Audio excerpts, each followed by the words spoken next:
Mga Lods, may pasok ang aming mga batang kusinera, kaya kailangang maagang gumising at linisin ang kanilang mga sapatos at iba pang mga gagamitin. Wow!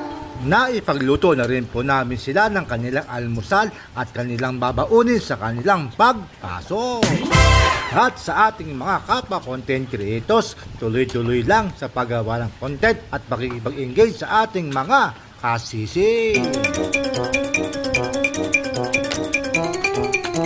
Basta consistent ka sa paggawa ng engaging content, legit followers na ang papasok sa iyo. Kaya ibukas mo na ang bahay mo.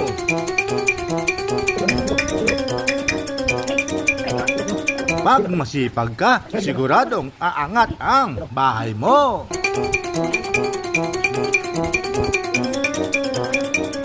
Kahit busy tayo sa ating trabaho, ang pagiging content creators ay napaglalaanan natin ang oras.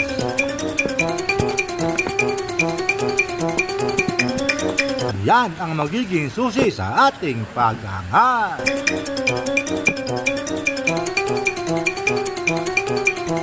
Kaya simulan mo na sa bahay ko.